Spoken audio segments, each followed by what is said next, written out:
Paging Aitken Robertson to courtroom number 2. The jury is back with a verdict.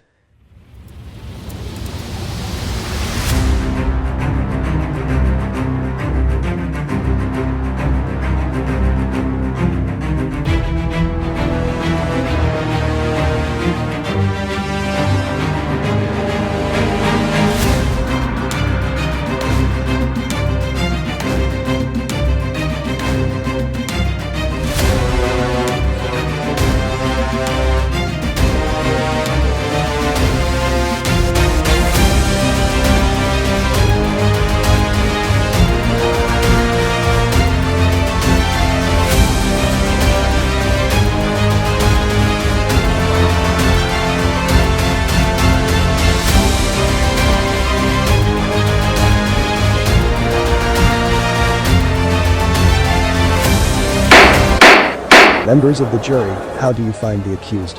Guilty or not guilty? Not guilty on all accounts, Your Honor.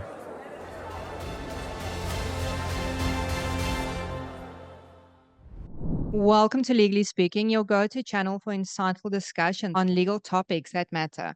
I'm Melanie van Orde, a licensed paralegal, and today we are diving into an important but sensitive issue in criminal law. Joining me today is Phil Stiles, a seasoned defense counsel, to discuss the defense of honest but mistaken belief of consent in sexual assault charges. We'll explore the nuances in this defense, its implications, and what it means for those involved. So stay tuned for an enlightening conversation. Paul, what is the defense of honest but mistaken belief of consent, and how does it apply in sexual assault cases? Well, honest but mistaken belief consent is essentially when the accused says to the court, look, she may not have consented or he may not have consented to the sexual act.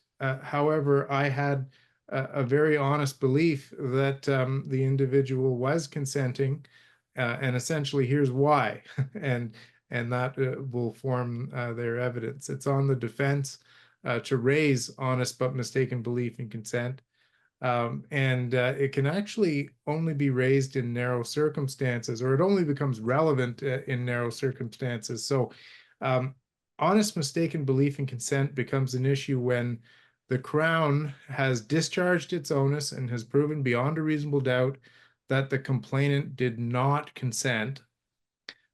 So the absence of factual consent.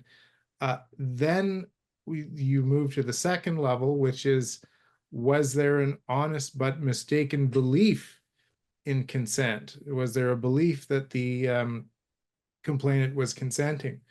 And so it's only when the court is satisfied beyond a reasonable doubt that there was no consent, or that consent was not present at the time of the act complained of, only then will they move to look into the accused's mind, so to speak, and determine whether there was an actual belief that the complainant was consenting. And then what are potential challenges or pitfalls in raising the defense of honest but mistaken belief of consent?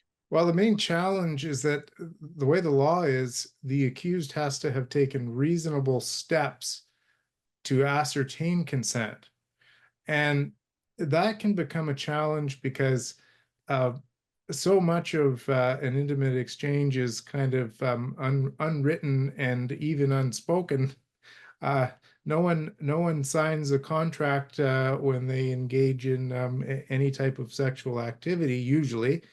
But the issue is often it cannot be articulated exactly what steps were taken to ascertain consent. The way the law works is silence is not acquiescence.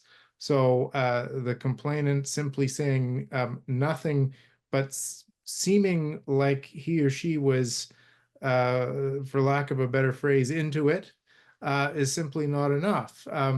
There usually has to, the defense of mistaken belief in consent usually hinges on some type of actual tangible communication or action that would reasonably lead one to believe that consent was obtained. And again, so much of what goes on in these circumstances is not explicitly communicated and not explicitly spoken or written. So it can be a challenge for the defense. Thank you so much, Phil, for all the information today. And thank you to everyone else for joining us today on the Legally Speaking Aitken Robertson YouTube channel. Don't forget to like, subscribe, and hit that notification bell so you never miss another video. Until next time, stay informed, stay engaged, and take care. Thank you for tuning in to Legally Speaking, proudly brought to you by Aitken Robertson Criminal Defence. We represent clients facing criminal charges all over Ontario, providing you with legal support and dedicated advocacy. If you enjoyed this episode and want to see more content, please like and subscribe to our channel. For more information, visit our website. We also offer free books on various types of criminal charges, which you can request on our website or by using the QR codes on your screen now. For legal assistance, call us today or visit our website to request a meeting with one of our experienced lawyers or licensed paralegals. Thank you for watching, and we'll see you next time on Legally Speaking.